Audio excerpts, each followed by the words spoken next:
de missionárias. Poderemos falar sobre a nomenclatura missionária, masculino também, mas focaremos mais no lado feminino, porque será o nosso alvo hoje, os irmãos vão entender isso, tá bom? E vamos lá, vamos já abrir o texto. Atos dos Apóstolos.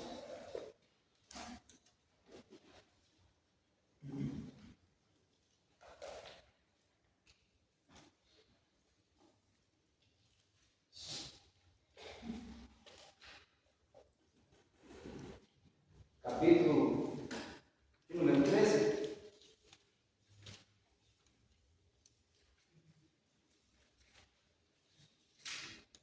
Atos capítulo 13.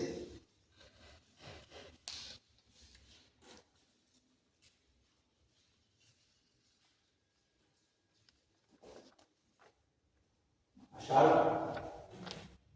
Diz assim, a partir do versículo 1. Na igreja de Antioquia havia alguns profetas e mestres, a saber, olha aí, profetas e mestres, os nomes: Barnabé e Simeão, chamado Níger, Lúcio de Cirene, Manaém, que fora criado com Herodes, o tetrarca, e Saulo. Servindo eles ao Senhor e jejuando, disse quem? O Espírito Santo. O Espírito Santo fala, né?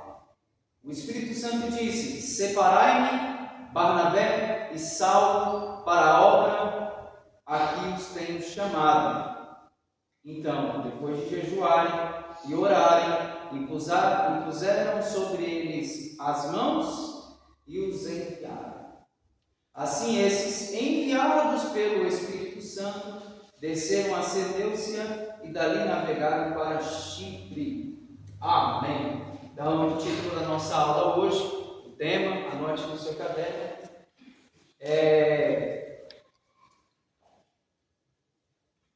posso falar? A função eclesiástica dos missionários e missionárias. Esse é o nosso tema. Não pega para mim agora, por favor. Esqueci. A função eclesiástica dos missionários e missionárias. Atos capítulo 13 vai falar sobre a separação de Saulo e Barnabé. E essa separação teve como origem, fonte dela, o Espírito Santo. Não foi homem que falou para separar Paulo e Barnabé. Não foi uma categoria de pessoas, uma classe, um grupo. Mas o Espírito Santo, é claro que o ser humano ele é o intermediário disso. Mas a fonte, a origem do chamamento, da convocação, da ordenança para o ministério de Saulo e Barnabé é o Espírito Santo. Então o texto diz que na igreja de Antioquia existiam profetas, ou seja, pregadores, pessoas dotadas da palavra que pregavam e ensinavam a palavra, e mestres. Então, na igreja sempre teve pessoas que instruem, que pregam, que compartilham, que tiram dúvidas, que edificam, isso através da pregação e do ensino. Dentre eles tinha Barnabé e Saulo, que já exerciam o ministério da palavra na prática. Eles já pregavam, já ensinavam. O nome deles consta entre profetas e mestres. E profeta no Novo Testamento é um pouco diferente do profeta do Antigo Testamento. E Saulo está aqui dentro disso aqui, junto com Barnabé. E olha só, servindo eles ao Senhor e jejuando, versículo 2, disse o Espírito Santo. Então, enquanto eles serviam, cumpriam o ministério, enquanto eles tinham comunhão e vida com Deus, vem o Espírito Santo e fala com eles: separai-me Barnabé e Saulo para a obra que os tenho chamado. Então, partir do capítulo 13 de Atos, através da vida de Paulo e de Barnabé, é a obra missionária. Eles vão viajar, fazer viagens, visitando igrejas, fundando, abrindo igrejas, pregando o Evangelho por toda parte. E esse foi o chamamento, ou o momento em que o Espírito Santo chamou Saulo e Barnabé, mais especificamente para essa obra. Então, a obra missionária ela tem, em primeiro lugar, como fonte o Espírito Santo que convoca essas pessoas capacitadas para realizar essa obra. Então, depois de jejuarem e orarem, puseram sobre ele as mãos e os enviaram. Então, todo missionário, ele é um enviado da parte de Deus.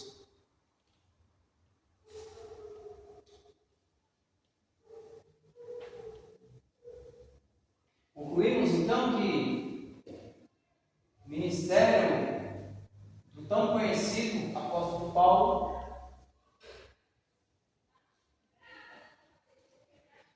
é um ministério verdadeiro da parte de Deus, porque ele foi uma pessoa enviada por Deus a fim de cumprir uma missão. Ok? Missão.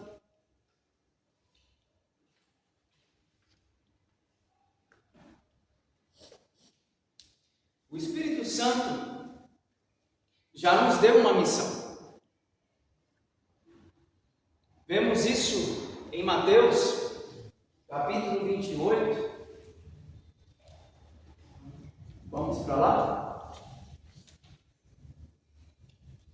Estamos falando do assunto de missionários, dentro do nosso curso de obreiros.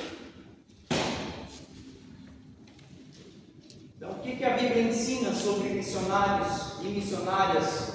O que a história demonstra? Como é que a igreja reconheceu isso ao longo do tempo? Tudo isso nós vamos ver hoje. Mateus capítulo 28. Vamos ler o versículo 19 e o versículo 20. Isabel, a senhora pode ler, por favor? Mateus capítulo 28, versículo 19 e versículo 20. Portanto, vão e façam discípulos de todas as nações, batizando-os em nome do Pai, e do Filho e do Espírito Santo, ensinando-os a obedecer a todos os que ordenam a vocês, e eu estarei sempre com vocês até o fim dos tempos. Então a base da missão no Novo Testamento é essa. Quando o Espírito Santo separa Barnabé e Paulo, o que eles iriam fazer dali em diante estava embasado em Mateus capítulo 28, versículo 19 e 20, porque foi um chamamento de Cristo, uma ordenança de Cristo. Então, evangelizar não é dom. Evangelizar é uma ordenança. Jesus disse: vão e façam. Vão em meu nome e façam discípulos.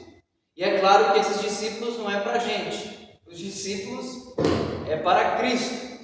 Amém? Então está aqui. Todo cristão ele tem uma missão. Essa mensagem de Jesus em Mateus capítulo 28 não é somente para alguns e para outros não. Ok? Essa mensagem, essa ordenança que Jesus está dando em Mateus capítulo 28 é para todo e qualquer cristão. Anunciem o Evangelho, façam discípulos, ensinando, batizando. Portanto, concluímos que todo cristão ele é um missionário. Estamos debaixo de uma missão. Quem é missionário aqui, levante a mão. Alguns não são, né? Não, todos são. Que alguns levantaram a mão. Mas assim, pelo menos, ó. Então, todo cristão ele é um missionário. Nós não podemos esquecer disso. Porque, a partir do momento que nós acharmos que a obra missionária é somente para alguns e para outros não, estamos contrariando a ordenança de Jesus. Então a questão de evangelização, de fazer missões, de ir atrás das almas, de fazer discípulos, isso faz parte do nosso ministério. Seja eu um diácono, um cooperador, um pastor, o que quer que seja. Eu sou um missionário. Aceitou Jesus, pronto, você já tem uma missão. João capítulo 4. Jesus está aqui conversando com a mulher. A mulher compreende que ele é o Messias. O que acontece? Ela vai para a cidade e prega o evangelho para os samaritanos. No mesmo dia em que ela reconheceu Cristo, viu que ele é o Messias, entendeu ali o evangelho rapidamente através daquela conversa, automaticamente a palavra de Cristo na vida daquela mulher tornou ela uma missionária. E aí os samaritanos vieram até Jesus e conseguiram também compreender o que ela havia falado, porque eles disseram: agora não é mais a partir do testemunho daquela mulher, nós estamos vendo quem é ele. Missão. Estamos debaixo de uma missão. Não somos o dono da missão. Ninguém que está aqui é dono da missão. Não somos donos da missão. Nós somos participantes dela. Dono é Jesus. Então estamos debaixo das ordens do general, de Cristo. Logo,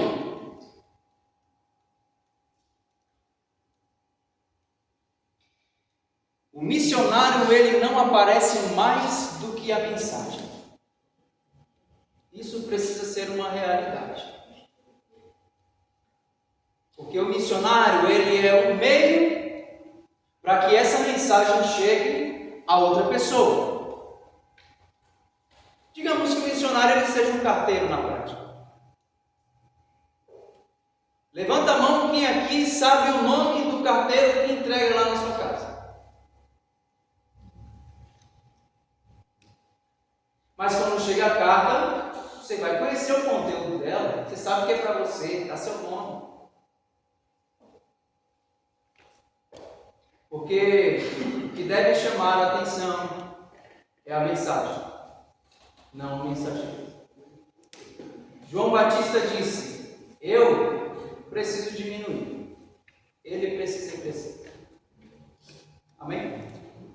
Então, falando de missionários e missionárias, a primeira coisa que a gente precisa aprender é que todo cristão é um missionário. Toda mulher cristã é missionária. Todo homem cristão é missionário. Existem missionários crianças? Existem missionários adolescentes, jovens? Existem missionários avançados em idade. Não há idade para a obra missionária. Basta ser cristão e levar o Evangelho. Quem está nos ensinando isso é Jesus em Mateus capítulo 28. Aquela ordem foi dada aos discípulos para fazer discípulos de todas as nações. Amém? Não apenas de uma nação, não de um grupo, de uma etnia específica. O Evangelho é para todos. Não existe barreira quando se trata do Evangelho. Amém? Então, coloca no seu caderno: a Bíblia institui uma missão. Sobre Mateus capítulo 28, essa é a nossa conclusão. A Bíblia institui uma missão. Jesus instituiu uma missão.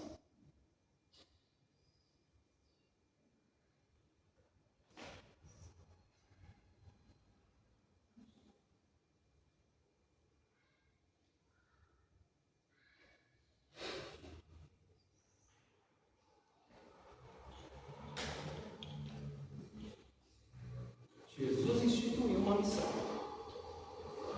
A intenção, o propósito de Jesus sempre foi a expansão do Evangelho.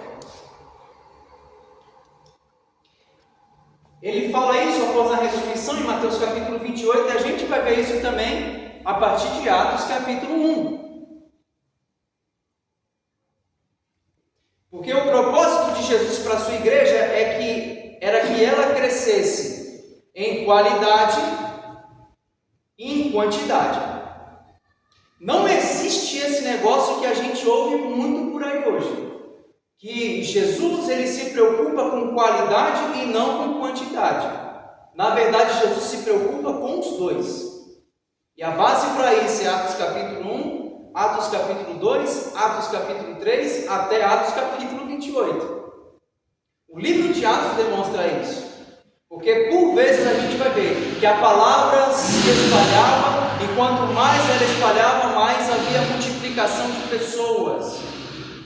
É muito famosa as passagens de Pedro, que ele prega um sermão, 3.000 almas, segundo sermão, 2.000 almas, e assim vai, se multiplicando os discípulos, os membros da igreja a partir de Jerusalém até as outras nações. Tá bem? Então, o propósito de Jesus sempre foi a expansão do Evangelho. Isso significa que nós, como cristãos, nós precisamos romper os nossos cadeados. Existe uma passagem no final dos Evangelhos, Jesus morreu, já ressuscitou, mas ainda não apareceu aos 12. E onde Jesus encontra eles? No cenáculo. Estão trancados.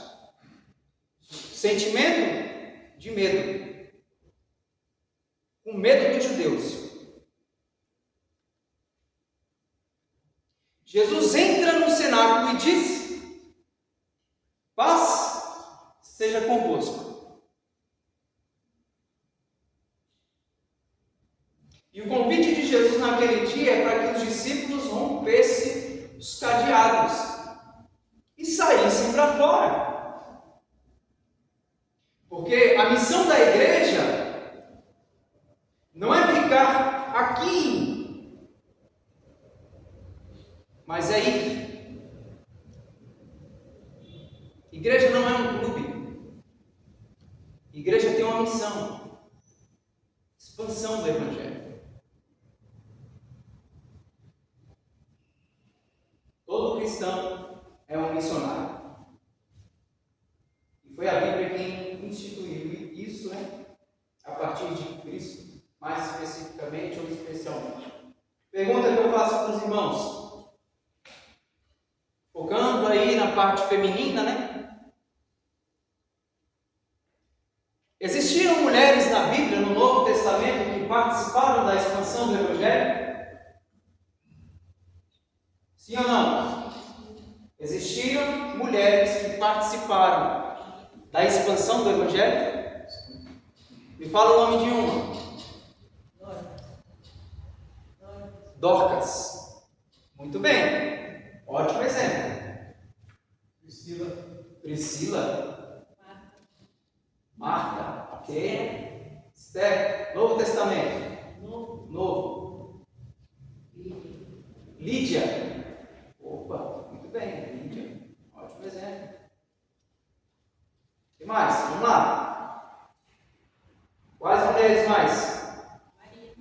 Maria. Mulheres que você leu, que elas pregaram o Evangelho.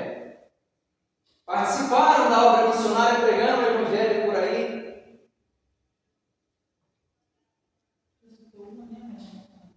Mas nenhuma mulher samaritana. Qual é o nome dela? Brincadeira. E aí, você que não lembra de nenhuma, vá ler o Novo Testamento, hein? Urgente. Abra sua Bíblia aí. João capítulo 20, versículos 17 e 18. João, Evangelho, capítulo 20, versículos 17 e 18. O diácono Maurício vai fazer essa leitura. João capítulo 20, olha só, uma missionária no Novo Testamento. Ou seja, alguém que recebeu a mensagem e vai expandir a mensagem do Evangelho. João capítulo 20, 17 e 18. Pode ler, Maurício. Disse-lhe Jesus: e ainda subi para meu pai. Mas vai para os meus irmãos e diz-lhe que eu subo para meu pai, Pai e vosso Pai, meu Deus e vosso Deus. Maria Madalena foi e anunciou aos discípulos que virá o Senhor, e que ele lhe dissera isso. Viram aí a primeira mensageira da ressurreição de Jesus, Maria Madalena, uma mulher. Jesus se revela a ela após a ressurreição e traz essa mensagem no versículo 20, no versículo 18, perdão. Vai e anuncia aos discípulos. E ela foi e anunciou aos discípulos que viu o Senhor e que ele havia ressuscitado. Ok? Interessante porque não se confiava numa mensagem tão importante como essa a uma mulher nos tempos bíblicos. Uma mensagem como essa, porque a ressurreição é a mensagem base do Evangelho. Paulo disse isso em 1 Coríntios capítulo 15. Se Cristo não ressuscitou, é vã a nossa fé. Então, para que a nossa fé ela seja verdadeira, Cristo precisa ter ressuscitado. E a mensagem mais importante do universo foi entregue a uma mulher. E até então, em muitas culturas e na época bíblica, era muito desprezada. Mas Cristo nem sempre segue a ordem do mundo. Ele faz as coisas como quer, porque Ele pode. Conclusão. A primeira mensageira da ressurreição foi Maria Madalena. A mensagem que ela recebeu e o fato dela ir e entregar tornou ela uma missionária. Porque o que vai nos definir se somos ou não, se cumprimos ou não a missão, a ordenança de sermos missionários,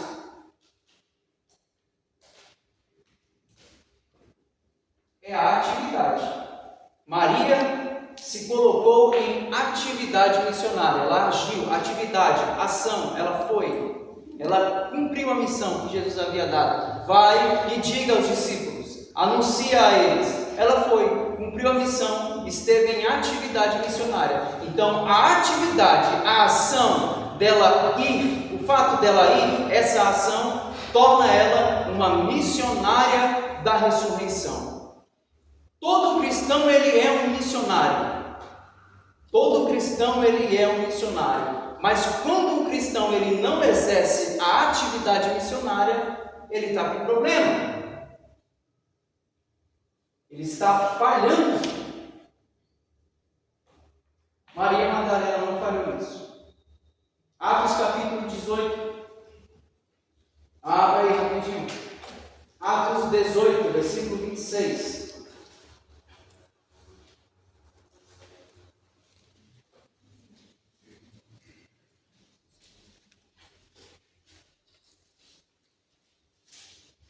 Atos dos Apóstolos, capítulo 18, versículo 26.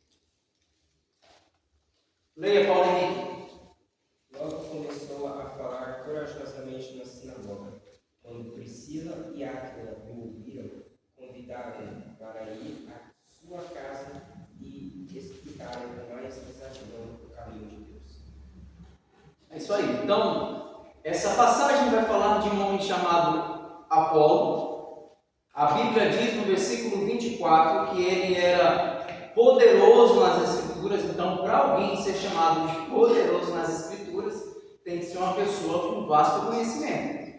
Só que o versículo 25 vai dizer, ele era instruído no caminho do Senhor, sendo fervoroso de espírito, falava e ensinava com autoridade, sobre Jesus, etc. E no versículo 26, a Bíblia está nos dizendo que Priscila e Áquila levaram ele para que eles pudessem explicar a ele com mais precisão o caminho de Deus. Então a gente vê a participação, a atividade da mulher chamada Priscila no aperfeiçoamento do ministério de Apolo.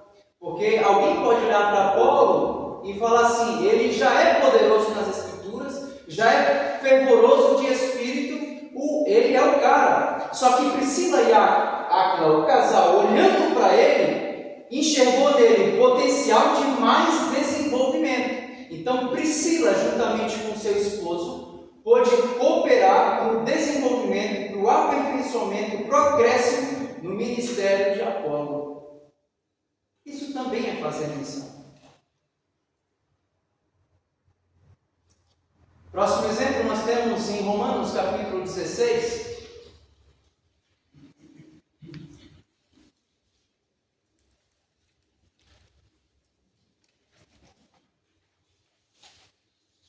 Então, nomes, conforme já foi falado pelos irmãos Lídia, Dorcas, são exemplos do Novo Testamento de mulheres em atividades na obra missionária. Priscila, Maria Madalena.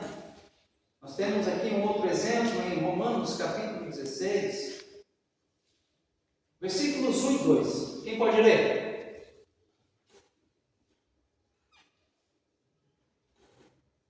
Romanos 16, 1 e 2. Alguém leia, por favor. Recomendo-vos, pois pede, nossa irmã, a qual serve na igreja, está em segredo, para que recebais no Senhor como convém aos santos e ajudeis em qualquer coisa que de vós necessita, porque tenho hospedado a muitos, como também a mim mesmo.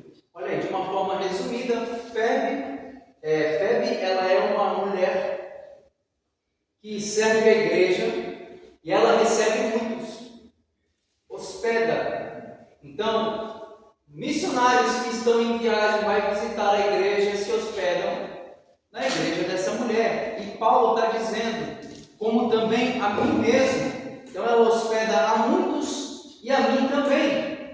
Isso também faz parte da obra missionária. Amém?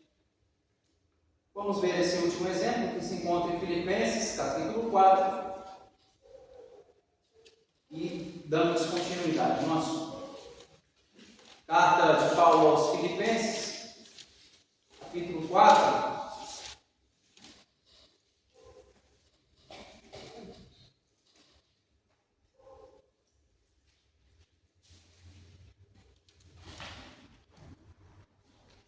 Versículo 2 e 3 diz assim: rogo a Evódia e a Sinti que sintam o mesmo no Senhor. Tem o mesmo parecer, o mesmo sentimento.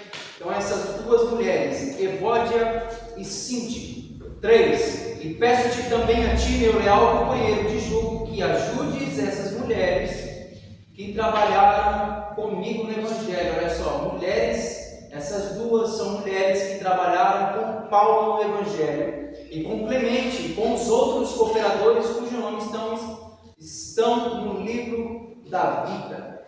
Ok, são mulheres que estão em atividade na missão. Alguma dúvida? O que vimos até aqui é que Cristo instituiu uma missão e que, portanto, todo cristão se torna missionário a partir do dia que vem para o Evangelho. Todo cristão é um missionário. Todo cristão tem autoridade para fazer missão ou missões. Alguma dúvida?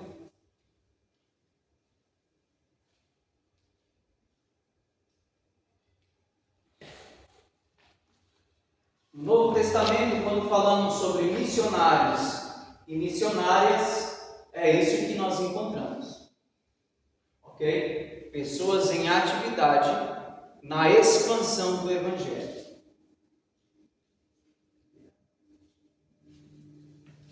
Então nós temos no Novo Testamento diáconos que estão em atividade na expansão do Evangelho. São diáconos missionários. Nós temos o Novo Testamento, presbíteros, pastores, que cuidam da igreja, que servem os irmãos, que ensinam. Isso é fazer a obra missionária. Então, pastores que estão em atividade, portanto, são também missionários. E assim por diante. Amém? Alguma dúvida?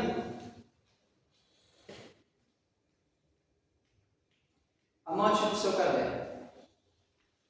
Isso aqui é um outro tópico que nós entraremos aqui.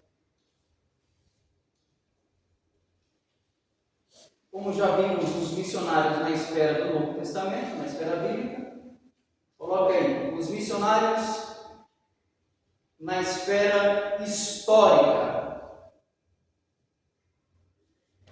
Missionários e missionárias na esfera histórica.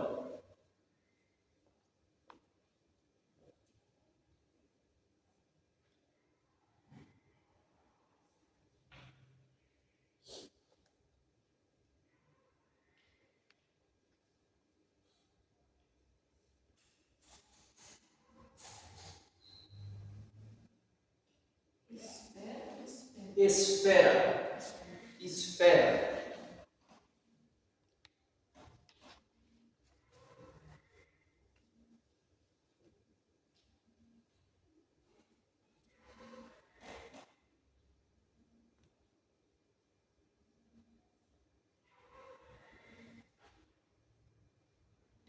Vamos pular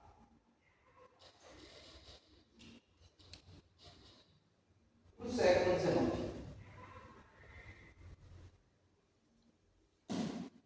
Estávamos falando sobre o tempo bíblico do Novo Testamento, século I. Damos um salto para o século XIX para não ficar muito longo.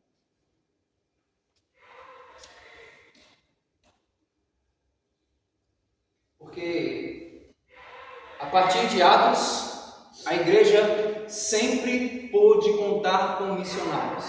Pessoas que saem daqui e vão lá para o outro lado pregar o Evangelho. Onde não tem igreja, onde não tem o Evangelho ainda, onde ninguém ouviu falar de Jesus, é para lá que a gente vai. Então, missionários num sentido transcultural, porque existem missionários locais, guarde isso. Existem missionários locais e existem missionários transculturais. Missionário local, vou dar o meu exemplo, líder de jovens. Líder de jovens é uma atividade missionária, porque o líder de jovens, ele ensina pessoas, ele está fazendo discípulos para Jesus, ele está aconselhando, ele está participando da obra missionária, desenvolvendo os futuros obreiros, etc.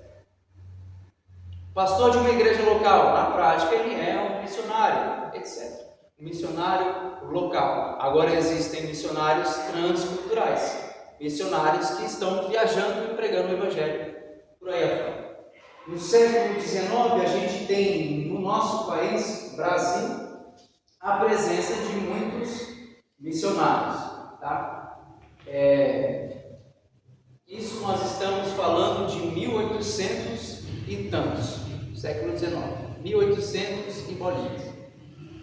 A gente tem, dentro do século XIX, no Brasil, o início da igreja metodista, da igreja presbiteriana, da igreja batista. Isso é um sinal muito claro da presença de muitos missionários no Brasil. Pessoas que vieram de outras nações, viram que aqui era um lugar necessitado do Evangelho. Então muitas pessoas vieram para fazer missões, para fazer a obra missionária, para pregar o Evangelho no Brasil. Pessoas de diversas nações. Isso, é claro, antes do século XIX, já existia isso no Brasil, só que no século XIX o negócio parece que cresceu mais, se tornou mais abundante a presença dos missionários no Brasil, né? Então nós temos essa questão no nosso país no século XIX. Nesse período, na história, a gente estudando vai perceber a presença de muitas mulheres na obra missionária.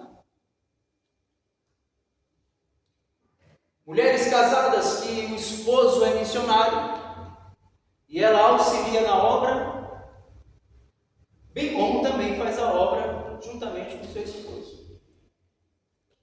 Esposas de missionários, de pastores. Mulheres solteiras que saem dos seus lares e vão fazer missão em outro lugar, ensinar crianças, ajudar na obra social, isso pregando o Evangelho. Nós temos isso no século XIX de uma forma muito forte, também através da vida das mulheres. Amém? Então, em várias denominações, essas mulheres que iam, elas eram chamadas de missionárias. Fato importante, não eram separadas como, por exemplo, Atos capítulo 13, aconteceu com Saulo, com Barnabé. Olha, o Espírito Santo está nos dando uma direção, então a gente vai impor as mãos sobre vocês e vocês vão, como apóstolos, porque eles foram como apóstolos. Mas não tinha isso, ok? As mulheres, elas não recebiam uma nomenclatura, um título específico, mas elas eram reconhecidas, como eu tinha escrito aqui, pela sua atividade.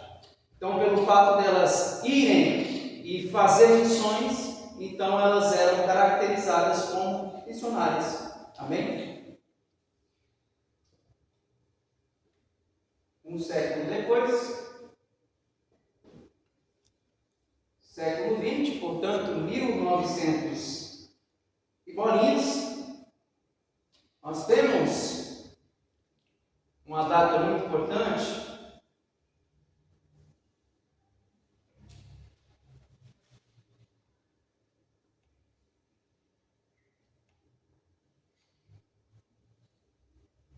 Em 1906 acontece em Los Angeles o avivamento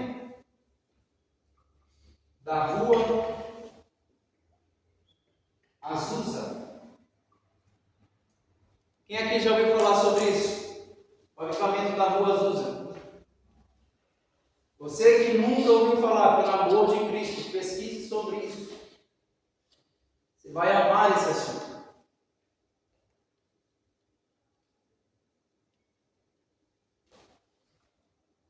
O avivamento da Rua Azusa acontece em 1906. E o negócio foi tão extraordinário que, a partir desse avivamento na Rua Azusa, muitas pessoas foram inspiradas para realizar a obra missionária. Então nós temos aí uma explosão de pessoas que saem dos seus locais e vão para os confins da terra.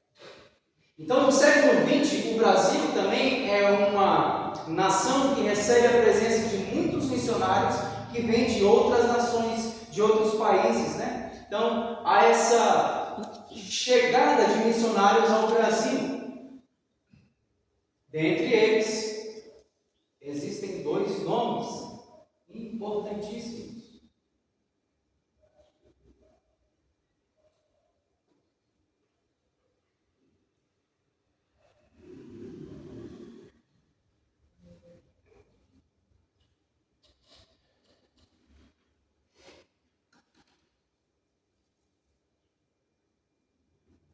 Daniel Berg e Gunnar Wingren.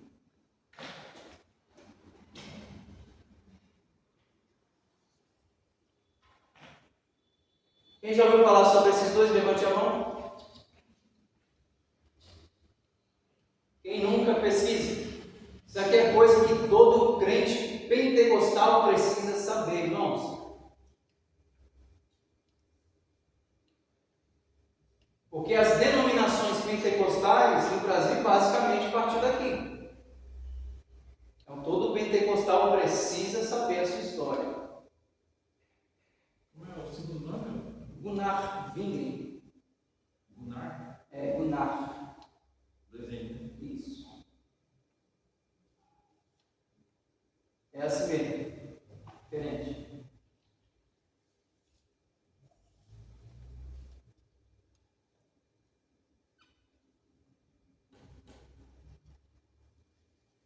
Daniel Berg e Gunnar Wingren, eles são dois homens casados e vêm juntamente com suas esposas da Suécia. Eles eram suecos.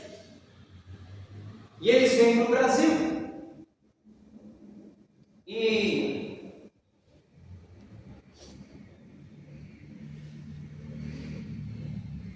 em 1911 é fundada a Igreja Assembleia de Deus do Brasil.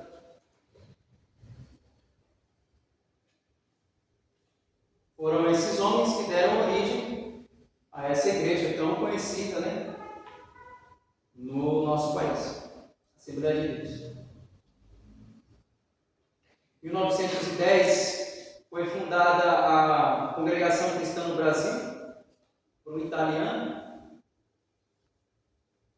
Em 1911, a Assembleia de Deus. Então vê que depois do avivamento na Rua Azusa, em 1906, poucos anos, né, com essa explosão de gente, de missionários, e chegando ao Brasil também, pessoas que vêm de fora, como foram esses dois, nós temos aí a origem de uma das denominações mais conhecidas e mais numerosas que nós temos hoje no nosso país. Então a Assembleia de Deus, ela é fruto de uma missão, tá certo? Que nasceu no coração desses homens. Depois pesquisem um pouco mais sobre isso. Isso é muito importante. Alguma dúvida?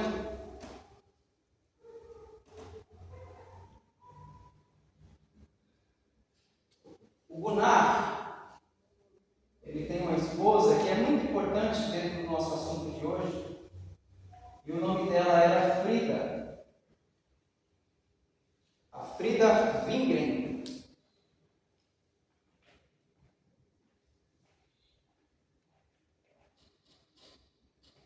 A história vai dizer para a gente que essa mulher era uma mulher muito ativa na obra de Deus. Alguém já ouviu falar sobre ela? Faz assim. Ok. Pesquisem sobre ela. Bom, busquem mais detalhes. Alguns hinos da harpa que nós cantamos foram compostos, inclusive, por essa mulher, Frida Wingren. Então, ela está junto na instituição, né, na fundação da Igreja Assembleia de Deus. Esposa do missionário Gunnar Wingren. Escrevia, era escritora, então era poetisa, compunha vários hinos, escrevia matérias para os jornais da época, para o jornal da época, cuidava da igreja juntamente com o esposo. A história diz que muitas vezes o Gunnar Wingren, ele estava enfermo e não ia para o culto, impossibilitado. Quem cuidava da igreja? A mulher. A história fala sobre cultos públicos que eles faziam na rua e ele não estava presente. Quem tomava conta, quem dirigia, quem pregava? A mulher. Ela dirigia, ela pregava, ela ensinava. Na prática, o que ela está fazendo? Missão. Uma das fundadoras da Assembleia de Deus, ajudou na expansão do Evangelho no Brasil. Obra missionária, pode falar. Então, antes disso, predominava a igreja católica, né? Sim, no Brasil sim. A Igreja Católica, desde o início do Brasil, né? Estamos falando de 1500 para cá, sempre foi a religião predominante, até hoje.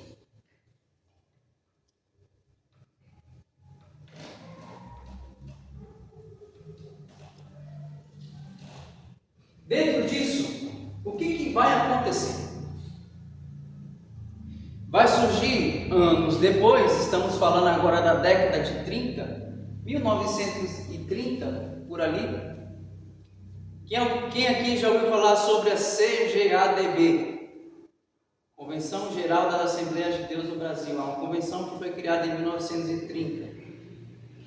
Nessa época havia um grande debate. Mulher pode ou não pode ser pastora? Isso não é debate do século 21, tá vendo? Então, desde 1930, ali por ali em diante, né? Ao redor daquilo. Ainda existem igrejas que não, tipo, chamam uma mulher para pregar, mas ela não senta no púlpito. Tem umas igrejas que eu conheço pequenas que não senta, não prega em cima, prega embaixo. Então eu acho isso. Tem denominações que fazem isso mesmo. Mas houve esse debate muito grande entre os líderes, né? Se mulher podia ou não podia ser pastora. Porque nós tínhamos na época o exemplo dela, de Frida. Ela ensinava, ela pregava, dirigia culto. Então a função pastoral na prática ela fazia. O debate foi muito grande. Haviam pessoas que diziam que sim, pode ser. Do outro lado, pessoas diziam não, não pode ser. Chegaram à conclusão que mulher não pode ser pastora. Não pode receber esse título. Certo? Mulher não pode pastorear, exceto se houver necessidade. Como, por exemplo, o esposo enfermo, a mulher assume. Não tem um homem capacitado para ser um pastor naquela região onde aquela missionária foi e conseguiu fundar uma igreja, uma comunidade ali. Enquanto não tiver um homem capacitado para exercer o ministério pastoral, ela toma conta. Depois não há necessidade. Então chegaram mais ou menos nessa conclusão, tá certo? Mas esse é um debate que permanece até os dias de hoje, né? Mas o detalhe que eu quero dizer para os irmãos com base nisso é que até essa época, como é que as mulheres elas eram chamadas? Essas mulheres que faziam a obra missionária, essas mulheres que na prática, né, dirigiam ou ajudavam a dirigir a igreja, elas eram chamadas de irmãs. Então está aqui a irmã Kátia que dirige juntamente com o esposo a igreja tal. O esposo é pastor, mas ela é a irmã Kátia.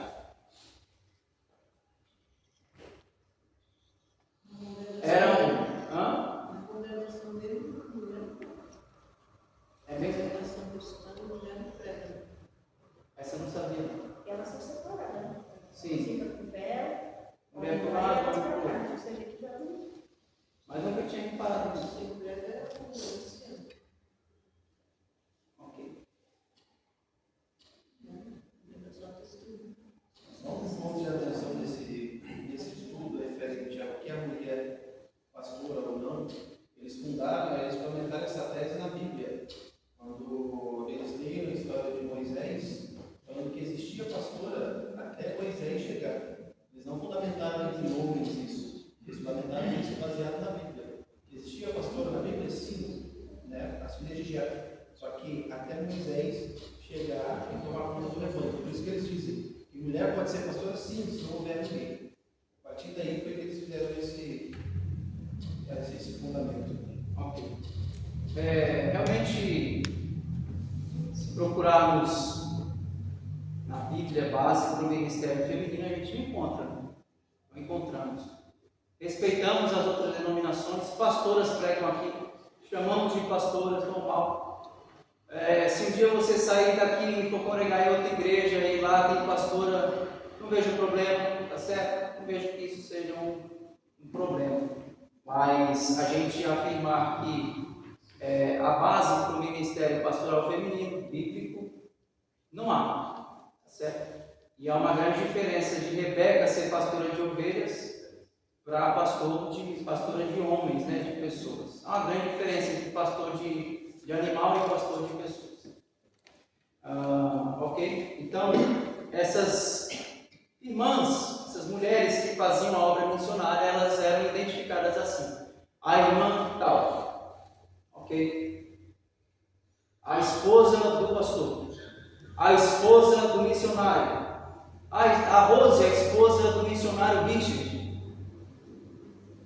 ok? A Lundinha, a esposa do pastor José Silva. Então era assim que as mulheres que exerciam atividade missionária, elas eram identificadas na década até 1930, na década de 30. Tá bem? Alguém quer falar alguma coisa? Deu para entender isso aqui? Eu vou dar continuidade. Então, deu para construir isso até aqui na sua mente? O que acontece? Os anos se passaram, sim ou não? Sim. A obra missionária foi multiplicando. Os missionários e as missionárias se multiplicaram.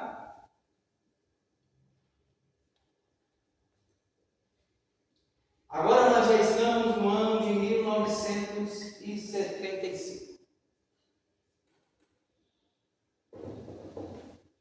Em 1975, foi criada pela Assembleia de Deus a SENAMI, Secretaria Nacional de Missões. SE, Secretaria, NA, Nacional, MI, Missões, SENAMI, Secretaria Nacional de Missões.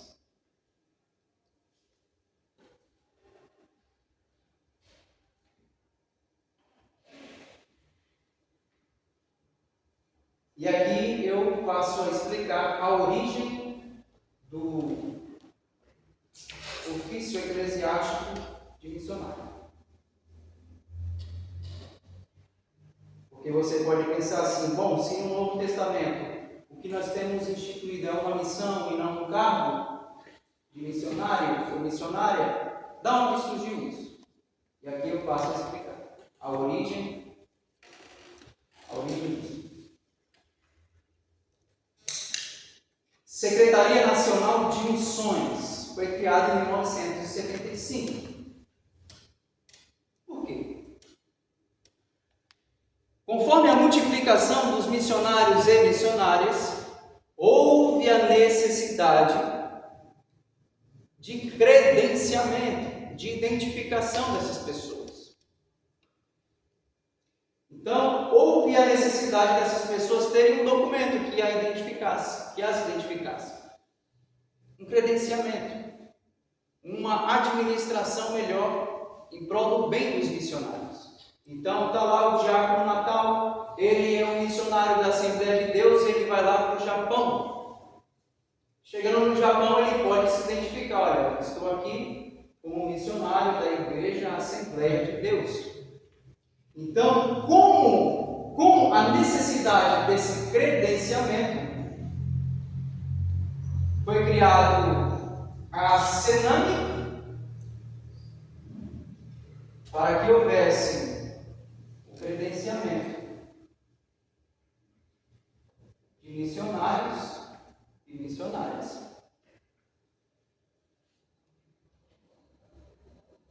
Então, o Natal vai chegar lá no Japão. Opa, estamos recebendo aqui um missionário do Brasil, Diácono Natal. Foi por questão administrativa que isso foi criado. Amém, amados? Tudo bem até aqui?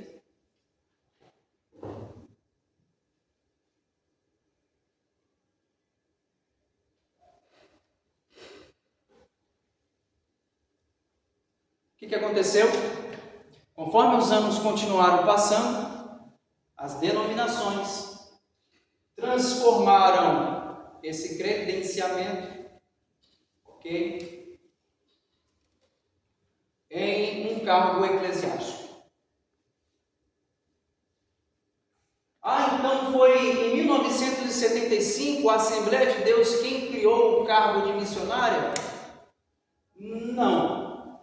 Ok? O cargo de missionária, de missionário que nós temos hoje nas nossas denominações, na verdade foi um desenvolvimento disso. A criação do cargo eclesiástico não está aqui. Aqui é apenas um credenciamento para os missionários que vão. Agora, a partir disso, a obra continuou se multiplicando, os missionários, e o que as denominações fizeram? Então, a igreja brasileira fez disso aqui um desenvolvimento até se tornar um cargo eclesiástico. Essa é a origem do cargo de missionário, e principalmente missionária, né? Porque são mais as mulheres que são separadas para esse ofício. Então, se te perguntarem assim, ô irmão, qual que é a origem do cargo missionário? Bom, em 1975 houve a necessidade de credenciar os missionários já existiam, houve a necessidade de credenciar eles. A partir disso, houve um desenvolvimento e as igrejas começaram a separar mulheres, né, principalmente, a um cargo eclesiástico de missionária. Concluindo tudo isso,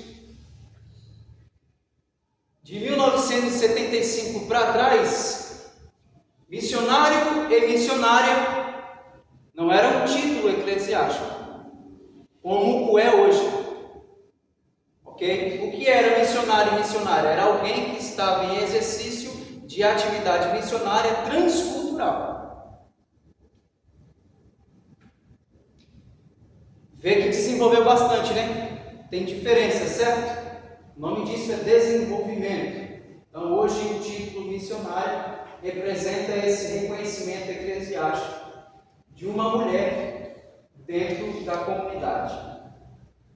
Amém? Dúvidas até aqui? Para fazer a obra missionária, eu preciso ter esse título de missionário? Não. Para você fazer a obra missionária, você não precisa de título nenhum. O único título que você precisa para fazer a obra missionária é cristão. Tá certo? Então, você não precisa ser um cooperador, um diácono, qualquer outro título. É só você entender o evangelho e compartilhar ele. Pronto, você já é um missionário. Está fazendo a obra missionária. Tá bom? Alguma dúvida, Marcos? Até antes dessa data não tinha o cargo, é isso? Isso, exatamente. Na verdade, até antes e um pouco depois. Porque assim, a gente não consegue dizer que ano que foi criado esse cargo. Mas foi criado porque não podia ungir a pastora, não é isso? Missionária? Sim, na prática sim, né? Porque as mulheres, elas são tão usadas quanto os homens. Certo? Então, uma mulher tem capacidade para trazer o ensino bíblico. Tão bem quanto um homem tem. Certo? Então, como a Assembleia de Deus, né, a Igreja Pentecostal, de uma forma geral, não reconheceu o pastorado feminino desde o início do século XX, então algumas denominações usaram esse título de missionária para não levar a mulher ao pastorado feminino. Então ela é uma diaconisa, que ela excede a função de diácono. Então algumas denominações dizem assim, bom, para a gente não levar a pastora, porque a gente não reconhece, pastora, presbítera, missionária. Então fica o meio termo, em algumas denominações. Então, bispa tem bispa? Em algumas denominações. Porque eu vejo até. Mas na Bíblia? Não. Verdade. Aí tem uma questão muito interessante aqui, amados. Porque como na esfera histórica, né, durante a história, a gente chega a essa conclusão que até 1975 E na verdade isso aqui não foi um título, tá? Em 1975 não foi um título, foi um credenciamento, uma identificação, não um título no sentido de ser um cargo eclesiástico. Mas até aqui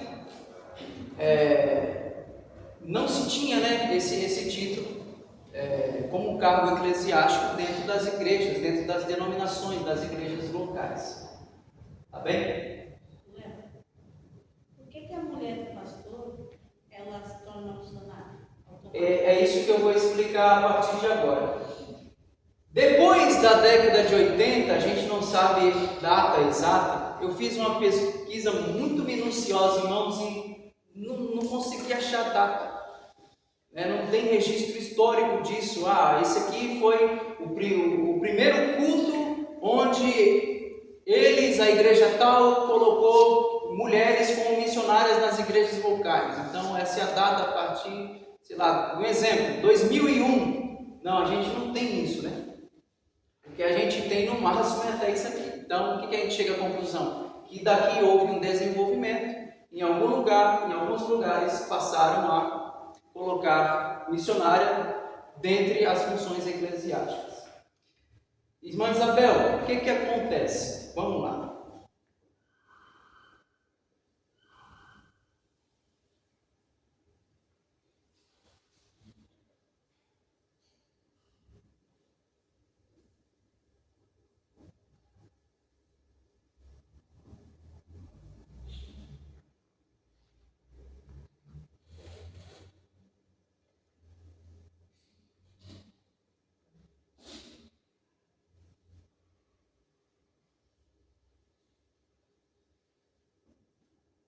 Dá para enxergar daí, Claudemir? Não.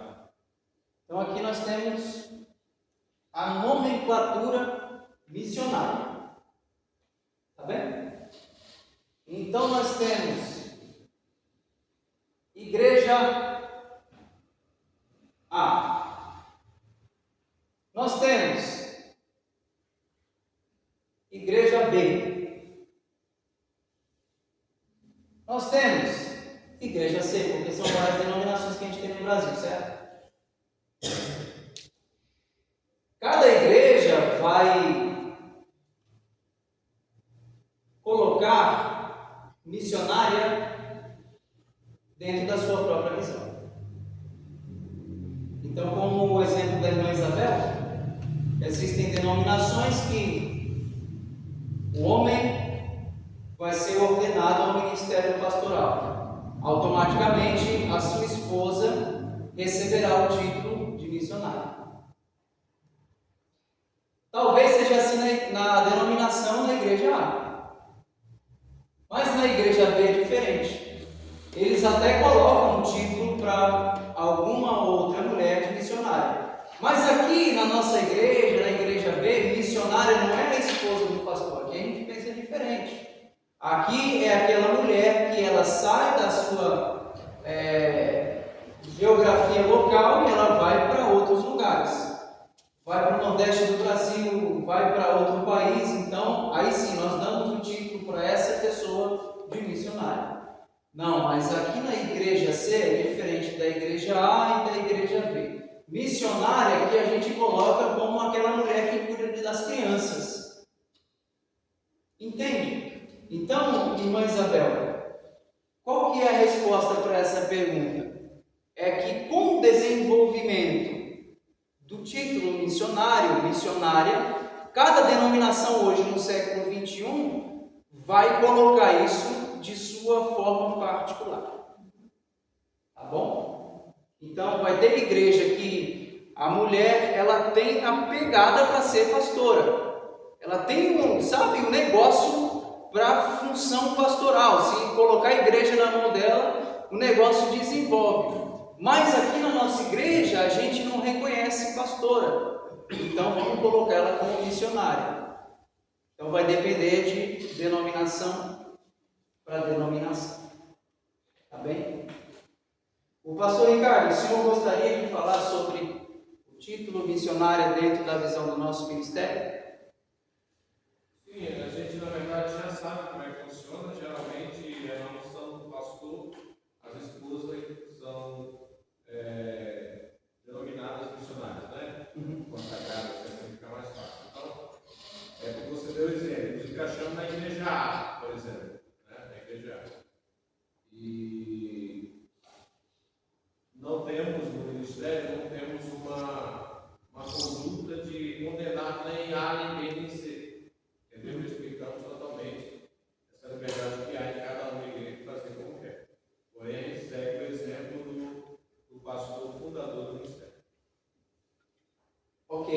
coisa que eu ia perguntar. Se o fundador, na época dele, já tinha isso, né? Já vem Já isso. tinha. Ok. Já vem isso. A igreja Jesus Voltará foi fundada há 60 anos atrás. 60 anos atrás, exatamente. Ela, no documento, ela tem 60 anos. 59. 59, de fundação mesmo de trabalho, 60. O senhor sabe dizer se desde o primeiro ano já se tinha esse título ou isso foi a partir de algum tempo depois? Eu não sei dizer não, se foi logo no início não. Provavelmente ele seguiu o que já vinha da Brasil para Cristo de onde ele veio, né? Provavelmente ele seguiu a mesma linha. Ok. Então a gente tem duas possibilidades aí, né? Que a gente pode até depois pesquisar melhor, né, pastor? Se o título missionário do nosso ministério vem a partir da fundação ou que se tornou algo real anos depois, né? Posso até ver depois com o pastor ali se ele tem isso, se ele sabe disso. Né? Tá bom, maravilha. Ok. Alguma dúvida? Deu para entender que o título de missionário que nós conhecemos hoje dentro das denominações é um desenvolvimento a partir de 1975? Deu para entender isso? Com base nisso, alguma pergunta? Aproveite.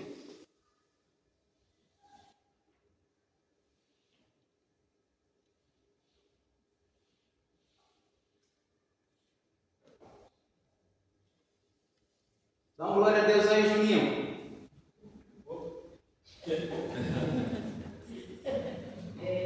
Eu queria saber, assim, por que as missionárias, bom, pelo menos eu ainda não vi, elas podem ou não devem dar a bênção apostólica?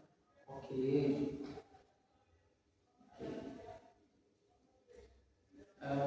Depois o pastor Ricardo até pode comentar sobre isso.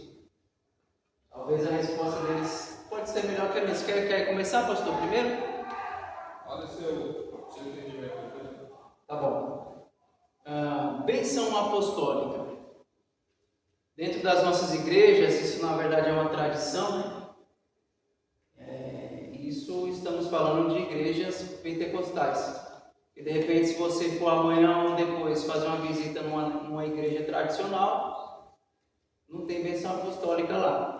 Não é todas as denominações que têm a bênção apostólica no final do culto. Mas as nossas igrejas pentecostais, em geral, têm, certo? A bênção apostólica.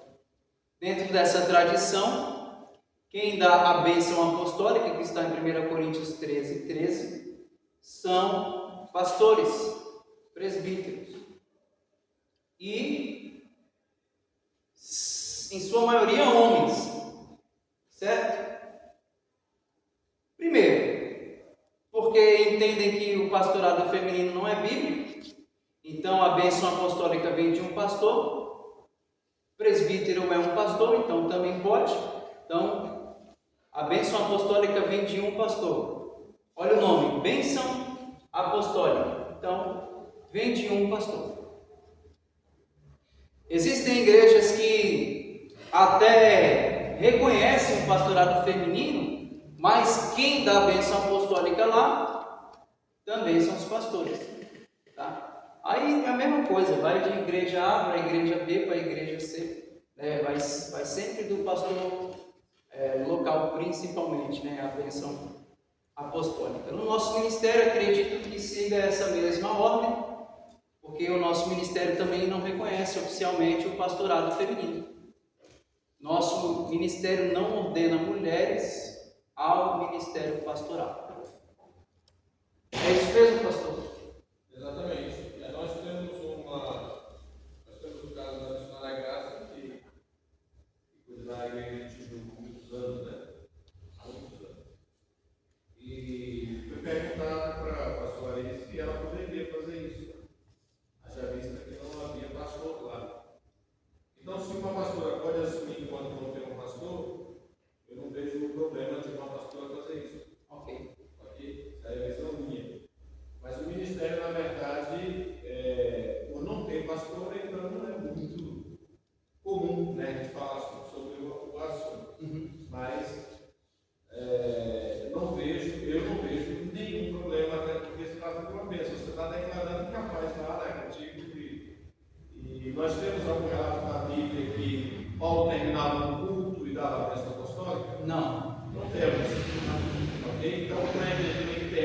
bênção, também não tem problema. É uma tradição.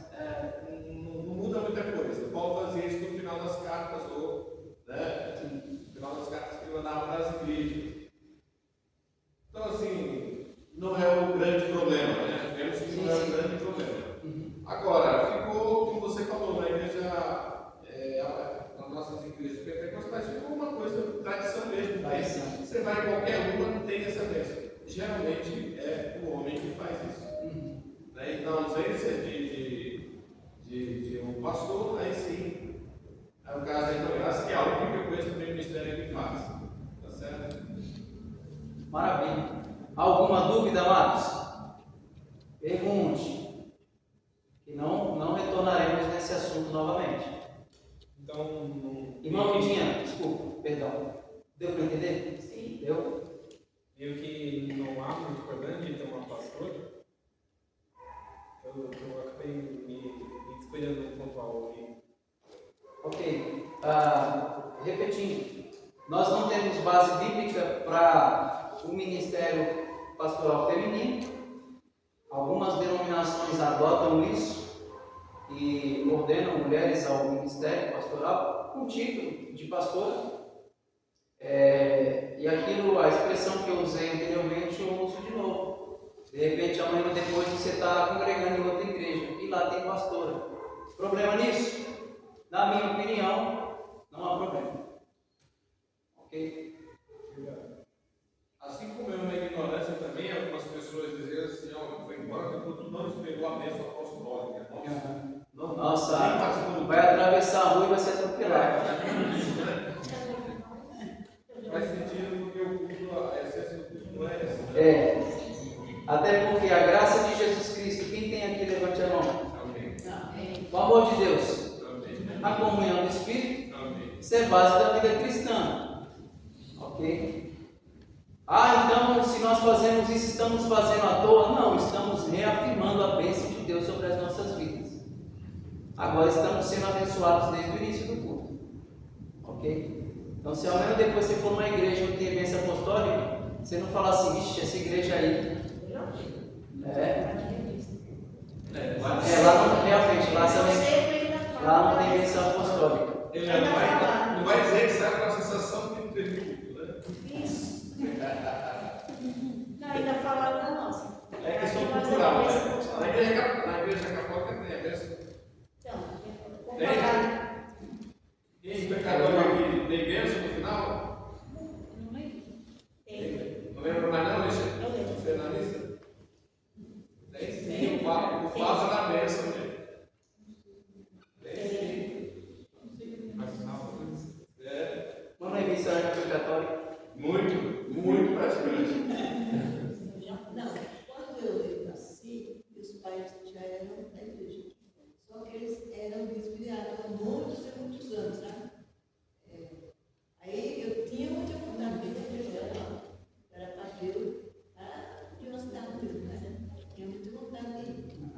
Ótimo, isso aí. Mas eu só ia, só entrava na igreja quando era época assim de De procissão. comida, né? De festa. Procissão. Porque o colégio que eu estudava, a dona era perto da nossa, então a gente saía em procissão. Mas, para ir mesmo assim numa missa, esse negócio aí, meus pais não deixavam. Falavam que não podia. Não tinha curiosidade. Tem um dia por ano que o Papa dá bênção mundial, né? Todo mundo vai lá para ver ele dar abençoando, a bênção. Agora, no início, os católicos eram uma bela feira, Seria um modelo, né? Esse é o meu padre. Pastor, não ficou barato pro senhor não, hein? Vai ter que brincar Ai, Jesus. Amém, amados? Na nossa igreja local, pode falar aí, Paulinho, depois eu falo.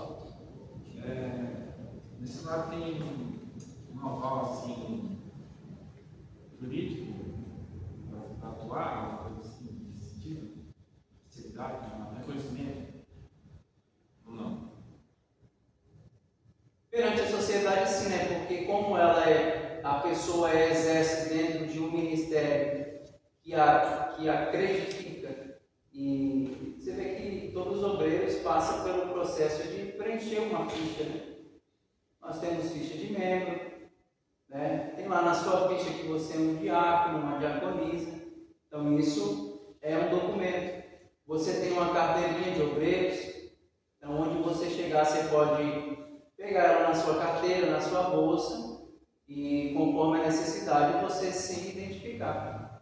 O ministério ao qual você exerce, o cargo, o título que você tem dentro da denominação, ok? Então, perante a sociedade, isso é oficial.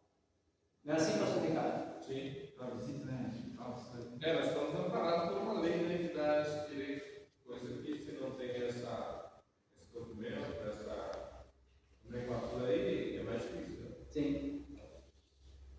Ok. Sim. Ali naquela parte da tem a bênção de. A bênção sacerdotal. Sim. Isso, ok. É a bênção que era pronunciada no Antigo Testamento, né? Que está lá em Números. Mas qual é a questão ali? Então, não era o sacerdote, era o daqui. Dava bênção para. Isso. Isso, sumo sacerdote. Quer dizer que não muda nada, né? Quando deu oportunidade. Sim. Pegando como base, né, como o Antigo Testamento tinha essa tradição também, esse costume. Então, no Novo Testamento, pegando as palavras de Paulo em 1 Coríntios 13, talvez alguma outra denominação use isso como base. E é uma continuação de algo que já tinha lá no Antigo Testamento. Talvez alguém use essa base. Mas a conclusão disso é que, na verdade, é uma tradição mesmo, né? E a igreja concordou dentro disso e fazem. Não vejo problema fazer. Assim como também não vejo problema não fazer. Existem cultos aqui que não tem bênção apostólica, certo? Nossa igreja, ela se torna menos abençoada por isso? Não. É uma tradição. Não é assim, presbítero Anderson? Alguma dúvida?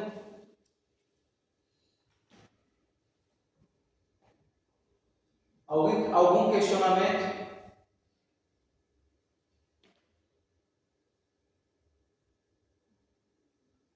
Então, se te perguntarem assim, Claudemir, essa bomba vai estourar em você, vai lá, se prepare. Vou fazer uma pergunta bem fácil. Se perguntarem assim para você, irmão, no Novo Testamento tem base do cargo eclesiástico de missionária? Qual seria a resposta? Tem esses exemplos implantados aqui dessas auxiliadoras, né? A Paulo, né? Quem mais responderia essa pergunta? Vai lá, irmã Luciane, é sua? Nas explicações que você deu anterior, tem base. Né? Olha a pergunta que eu fiz. Como cargo eclesiástico, que é como usado hoje. Responderia outra pergunta. O que Manda. você acha que é missionário? Ok. Não seria bem como cargo, né? Seria como um auxiliador. O que nas nossas igrejas? É como cargo também, né, pastor? Como cargo também. Não, mas ele está falando do Novo Testamento. No Novo Testamento. Né? Então, você pergunta se havia, aí não, na minha opinião, não, né? Agora, na prática, sim, é o missionário. Ok. Não no cargo. Essa é a resposta. No Novo Testamento nós não temos base. Aquela questão, né? No Novo Testamento nós temos base bíblica para o pastorado feminino? Qual foi a minha resposta aqui? Não. Cargo eclesiástico de missionário, como cargo eclesiástico, dentro de uma comunidade local. Okay? Tem base no Novo Testamento? Qual foi o que eu deixei aqui? Século 19, 20, 1975. Essa é a resposta. O missionário e missionária como cargo eclesiástico foi um desenvolvimento a partir daqui. Não se esqueçam disso. Amém? No Novo Testamento nós temos pessoas em atividade missionária. E em atividade missionária se enquadram os missionários e missionárias de hoje, se fazem a obra missionária. Os diáconos e diaconisas de hoje se fazem a obra missionária. Porque assim, possa ser que tenha pessoas com título de missionário, não é assim, Maurício? Mas não fazem a obra missionária. Possa ser que tenha. Assim como, por exemplo, possa ser que tenha diáconos que não servem. Tem um título, mas não estão em atividade.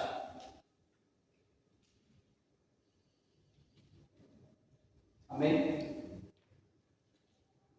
Qual a origem do cargo do título que nós conhecemos hoje de missionário Emmanuel? A origem disso, do que nós vemos hoje nas denominações. Um desenvolvimento a partir da década de 80. Essa é a resposta. Resumindo, em primeiro lugar, na Bíblia Deus chamou mulheres para participar da missão. Amém? Na Bíblia Deus chamou mulheres para participar da missão. Em segundo lugar, na história a igreja reconheceu na prática o trabalho missionário feminino durante séculos. Deu valor a essas mulheres. Olha lá os fundadores da igreja Assembleia de Deus. As esposas estavam juntas. As pessoas amavam essas mulheres. E foram credenciadas. Onde elas chegavam, tinham um documento que a identificasse. Eu faço a obra missionária. Então, na história, a igreja reconheceu na prática o trabalho missionário feminino durante séculos. Porque a obra missionária é para homens e também para mulheres. Terceiro lugar, na instituição, ou seja, nas denominações, na instituição, as igrejas criaram credenciais e categorias administrativas para organizar esse ofício, ou essa atividade. Então é por isso que a gente vai ver com a Isabel igrejas que têm o título de missionária para aquelas que saem do seu bairro e vão para outras localidades. Assim como vai ter outra igreja que dá o título de missionária para a esposa do pastor, por exemplo. Ok? A esposa do pastor que é chamada de missionária, como ela pode exercer a obra missionária? Como? De diversas formas. Se auxilia no ministério do esposo, na prática está fazendo a obra missionária. Irmãos, vou dizer uma coisa para vocês. Não é fácil servir no ministério pastoral. Ok? Junto com o pastor, sofre a esposa, os filhos, a família. Ok? Ixi, fala isso não, irmão. Misericórdia. Olha. Então, existem missionários locais, na prática, e missionários transculturais. Ok?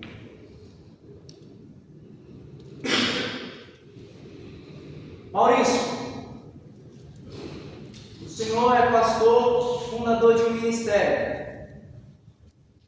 No seu ministério, o senhor como fundador que pode ali administrar essas questões, né? De nomenclaturas, de títulos, etc.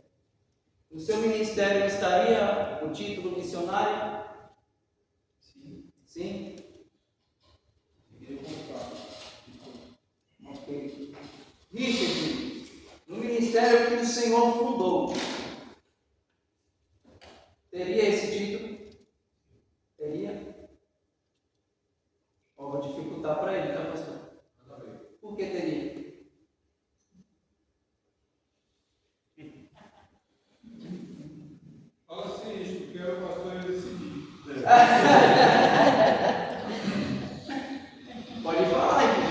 está no seu coração, aí você pode falar, pastor, veja o texto profético.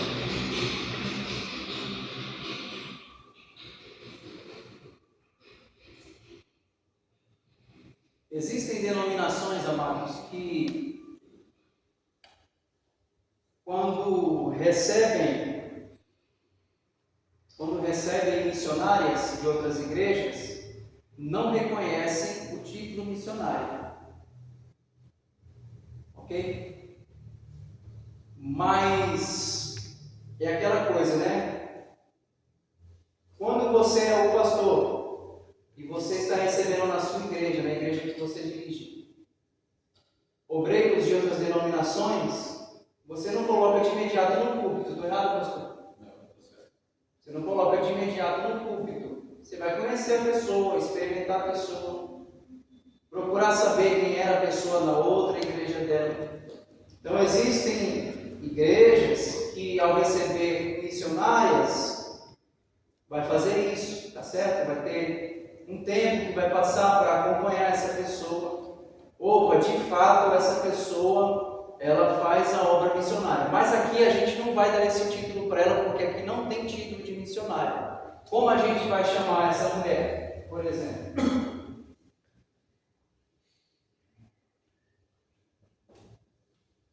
De evangelista. Amém? Observando essa visão que eu acabei de explicar, Richard, na sua igreja você manteria missionário ou você colocaria evangelista para reconhecer essas mulheres? Você acha uma boa visão essa? Eu acho que eu manteria missionário. Ok. Agora eu dirijo essa pergunta para todos os irmãos.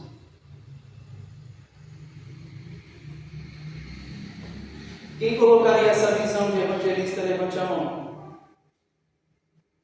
Sem medo, irmãos. Não pode ter medo. Tá certo? O pastor não vai colocar ninguém de disciplina por causa disso. A senhora? Não fale comigo.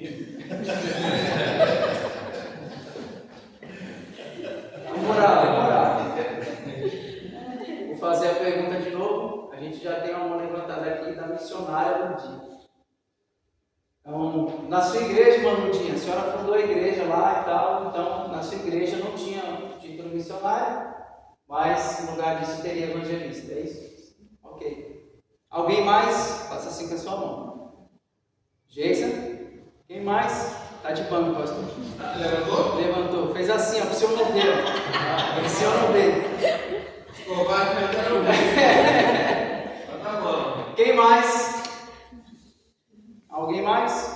Tô nenhuma. Vocês são tudo medrosos, hein?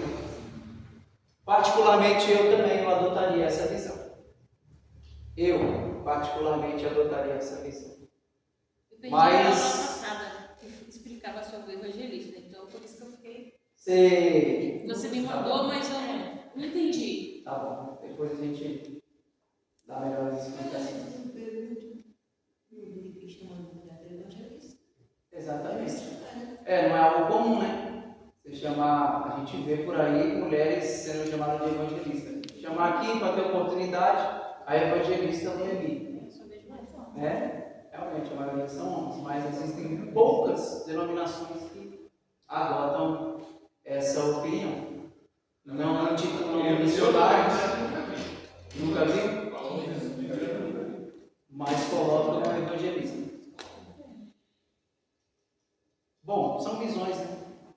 E aquilo que o pastor Ricardo disse vale ressaltar. Respeitamos o diferente. Amém? Respeitamos o diferente. Que Deus abençoe as missionárias da nossa igreja. Tem hoje aqui a nossa irmã Lurdinha. Deus abençoe as missionárias e missionários do nosso ministério. Amém, irmãos? Alguma dúvida? Vou repetir para a gente finalizar. Então a gente resume dessa forma. Primeiro, na Bíblia Deus chamou mulheres para participar da missão. Então o que nós temos no Novo Testamento não é a Bíblia instituindo um cargo, uma função eclesiástica. O que nós temos na Bíblia é a Bíblia instituindo uma missão. E dessa missão participam homens e mulheres. Segundo, na história a igreja reconheceu o trabalho missionário feminino durante séculos. Então a igreja abraçava as mulheres na obra missionária, recebiam, sustentavam essas mulheres, tá certo? E houve em 1975 aí o credenciamento, né?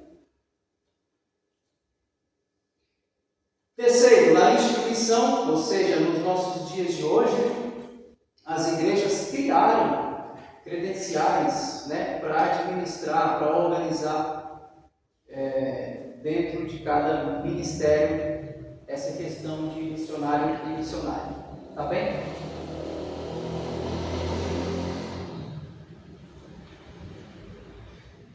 Claudemir, quer falar alguma coisa, Marco? Não? Fábio? Certeza, Fábio? Pastor Ricardo? Perfeito. Presbítero Anderson? Tranquilo, presbítero? Diaconisa Cátia? Ramon? Pergunta, Richard? Nada? Então finalizamos aqui a nossa aula. Só uma questão, esses que vão mesmo para fora, aí precisa assim, me chamar mesmo. Não é fácil, né? É interessante sua pergunta agora. Não é fácil, né? Não são todos que vão.